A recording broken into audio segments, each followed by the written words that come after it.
राज्य की उन्नति में अपनी भूमिका का निर्वहन करें। तो प्यारे बच्चे, सबसे पहले बात आती है कि एजुकेशन, कि हम पढ़ते क्यों हैं। मैं भी एक छात्र हूं। भले सर ने हमारा परिचय दिया, 2 साल से हम लोग झारखंड में आंदोलन कर रहे हैं, लेकिन अभी भी मैं एक छात्र हूं। मैं भी एक पीएचडी का छात्र हूं। जिसे आप अभी 9-10 में होंगे, 9-10 में ना, 8-9-10 में। उसके बाद आप इंटर 12 में जाएंगे, फिर आप बैचलर डिग्री करेंगे, फिर मास्टर डिग्री करेंगे, फिर डॉक्टर डिग्री। यानी there are 3 types of degree. Bharat में जो एजुकेशन की डिग्रियां होती है वो 3 प्रकार की होती है: बैचलर डिग्री, मास्टर डिग्री और डॉक्टर डिग्री। मैं भी डॉक्टर डिग्री का भी छात्र हूं। तो मैं जब हम लोग अपनी क्लास ले रहे थे, हमारे प्रोफेसर, तो उन्होंने एक लाइन लिखा था ब्लैक बोर्ड में, मैन इज एन एनिमल। उन्होंने ब्लैक बोर्ड में क्या लिखा था? Man is an animal. उसका हिंदी में क्या अर्थ हुआ कि मनुष्य क्या है? एक जानवर है। तो पूरे क्लास ने कहा सर ये तो आप गलत लिखे हैं। बोला नहीं, बहुत विवाद हुआ और फाइनली उन्होंने क्या ऐड किया पता है? सिर्फ एक ही वर्ड उन्होंने ऐड किया, man is a rational animal. Rational का मतलब होता है जिसमें समझ होता है, जिसमें विवेक होता है। यानी आपको इस बात को स्वीकारना होगा कि आज से 1000 साल पहले जाए, लाख साल पहले जाए, या मानव जाति के करोड़ों साल के इतिहास को उठा के लाए, कहीं ना कहीं हमारी उत्पत्ति भी एक पशुओं के समान हुई है। तो हम लोग भी एनिमल है, लेकिन फर्क क्या है? Rational animal. रेशनल यानी विवेक, समझ। तो ये कब आता है? जब हम में शिक्षा होती है, जब हम ज्ञान अर्जन करते हैं, तब हम रेशनल यानी एक विवेकी इंसान बनते हैं। यानी पशु से समझदार, रेशनल एनिमल, अगर हमारी भाषा में और आपकी भाषा में कहा जाए। इसलिए शिक्षा का हर मनुष्य के जीवन में महत्व होता है। आप अगर पूछेंगे कि what is the power of education, तो मैं ज्यादा उदाहरण नहीं दूंगा। मैं आपके बीच खड़ा हूँ, एक झारखंड से चलकर आया एक साधारण सा लड़का, एक गरीब फैमिली का लड़का।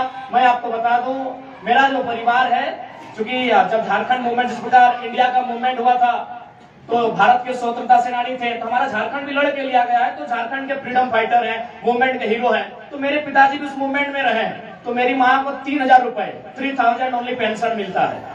यानी हमारे परिवार में कोई अगर हाईएस्ट कहीं से पैसा आता है, तो मेरी माँ को झारखंड सरकार की ओर से मात्र 3000 रुपए आता है। यानी मैं भी एक साधारण परिवार, आप सोच नहीं सकते हैं मैं उतने साधारण परिवार का लड़का हूं, लेकिन आपके बीच प्रमुख पहना के रूप में हो। ये पावर ऑफ एजुकेशन। यहाँ जितने भी लोग हैं, सम्मानित लोग हैं, मैं सबको प्रणाम करता हूँ। हमारे झारखंड में प्रणाम होता है, गोड़ लागू होता है, मैं सबको गोड़ लगता हूँ। लेकिन सब आयु की अगर बात करें तो मैं सबसे छोटा हूँ कि नहीं? जितने लोग आज चेयर में बैठे हैं सब सम्मानित लोग हैं। अपने जीवन के इन्होंने 50, 60, 70 बसंत देखा है। इन्होंने अपने जीवन के एक लंबा समय सफर तय किया है। लेकिन उसके बावजूद मैं अगर प्रमुख पहुना यानी अंग्रेजी में चीफ गेस्ट, मुख्य अतिथि बना हो, तो इसलिए कि मैं दिखता अच्छा नहीं हूँ, पहनता अच्छा नहीं हूँ, पढ़ा लिखा। मैं पढ़ा लिखा हूँ, इसलिए आपके बीच में आज खड़ा हूँ। इसलिए मैं आपसे विनम्र अपील करूंगा कि अगर दुनिया को बदलना है, समाज को बदलना है, अपने आप को बदलना है, तो आपको पढ़ना होगा और बेहतर इंसान अपने आप को समाज में बनाना होगा। और जिस उम्र में आप हैं, मोटा मोटी 13 साल 14 साल, ये दिख रहा है 12 साल 13 साल 14 साल, तो हमारे एक एजुकेशन की लाइन में कभी टीचर कहते हैं कि जो टीनेजर का उम्र होता है ना, वो सबसे बेहतरीन उम्र होता है। उस उम्र में आप अपने आप को बना सकते हैं या तो अपने आप को बिगाड़ सकते हैं। टीनेजर समझते हैं ना, 13 to 19।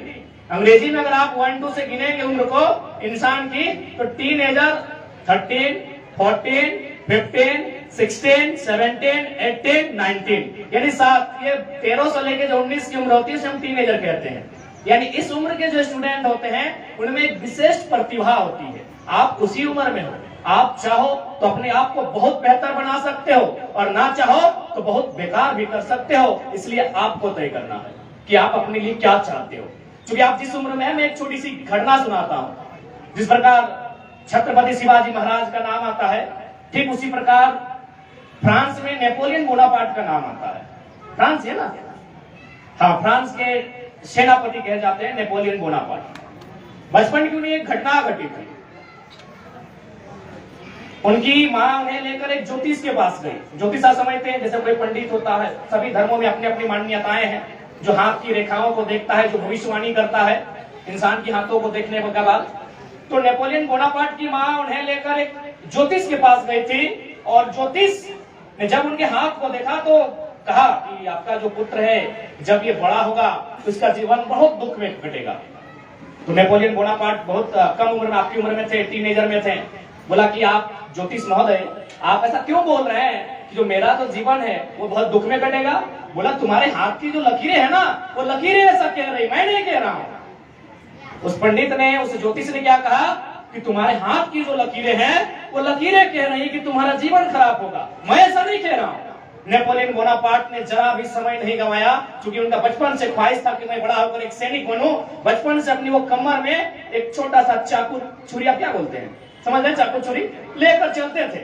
नेपोलियन बोनापार्ट ने उस छुरी को, चाकू को निकाला, उस ज्योतिष के सामने अपने इन हाथों पे रखा जहां लकीरें हैं, और एक ऊपर से, दूसरा राउंड नीचे से। अपने हाथ को ही, हाथ की लकीरों को ही दो भागों में बांट दिया, इस हमारी भाषा में लहूलुहान कर दिया, चीर दिया। और क्या कहा कि ज्योतिष महोदय, अब मेरी हाथ को देखिए, अब मेरे भविष्य का बताइए कि मेरा भविष्य कैसा होने वाला है, क्योंकि आपने कहा था कि तुम्हारी हाथों की लकीरें ऐसा कह रही है, मेरे हाथ में तो लकीर ही नहीं है। यानी आप जिस उम्र के पड़ाव में हो, विधि के विधान को टाल सकते हो, काल के कपाल में लिखे को मिटा सकते हो। ये नेपोलियन बोनापार्ट ने। इसलिए जो भी कुछ करना है अपने मेहनत के दम पे करना है, किस्मत के भरोसे मत रहो। जिनकी हाथें नहीं है उनका भी किस्मत होता है कि नहीं? जिनकी हाथें नहीं है, दोनों हाथें नहीं है, क्या उनका किस्मत है कि नहीं है? या तो अच्छा या खराब है ना? यानी जिनकी हाथ भी नहीं है उनकी भी किस्मत होती है। इसलिए अपनी तकदीर का फैसला किस्मत के भरोसे और हाथों की लकीरों में मत ढूंढो, अपनी तकदीर का फैसला अपनी मेहनत में ढूंढने का काम करो। ये मैं तुम सभी को संदेश देना चाहूंगा। आप उस उम्र के पड़ाव में, और वास्तव में शिक्षा एक ऐसा सार है, शिक्षा एक ऐसा ग्रंथ है जो वास्तव में संसार को बदल सकता है। आप महात्मा बुद्ध का नाम सुने आप लोग? लाइटोपेसिया बुद्ध, लाइटोपेसिया एक सवाल भी आता है हमारे झारखंड में, जीएस में पूछा भी जाता है। आप सिकंदर का नाम सुने? जो जीता वही सिकंदर, ये भी सुने होंगे। सिकंदर यूनान के थे, जिसे आज हम ग्रीक कहते हैं, और बुद्ध भारत का हिस्सा, लेकिन आज वो नेपाल लुम्बिनी में चला गया है। बुद्ध का जन्म हुआ था 563 ईसा पूर्व और सिकंदर का जन्म हुआ था 356 ईसा पूर्व, यानी लगभग 200 साल का डिफरेंस था, ज्यादा डिफरेंस नहीं था। दोनों मान के चलेंगे कि एक लगभग समांतर कालखंड के थे। सिकंदर के हाथ में तलवार थी और बुद्ध के हाथ में विचार था। बुद्ध के पास क्या था? विचार था। आज बुद्ध पूरी दुनिया में पूजे जाते हैं कि नहीं? क्योंकि उनके पास क्या था? विचार था। विचार आया कहां से? ज्ञान से आया। और सिकंदर के हाथ में क्या था? तलवार। आपकी जानकारी के लिए बता दें, बुद्ध 80 साल की उम्र में दुनिया को त्यागे थे, सिकंदर मात्र 33 साल की आयु में। क्योंकि आपके हाथों में अगर हम हथियार थमा दें, आप कितने लोगों की हत्या कर पाओगे? आप कितना बलशाली हो? 2 को मारोगे, तीसरे को, चौथे को, पांचवें को, छठे को, सातवें को, आठवें को, 9वां का नंबर आते आते या तो आपकी भुजाओं का बल जवाब दे देगा या तो फिर आपकी तलवार जवाब दे देगी। यस या नो? कितने लोगों के मारोगे? यदि आपके हाथों में, मैं कहूं नहीं सबसे बलशाली कौन है? तुम हो। चलो तुम्हें खड़ा करके तुम्हारी हाथों में मैं तलवार थमा दूं, 9-10 या तो भुजाओं का बल जवाब दे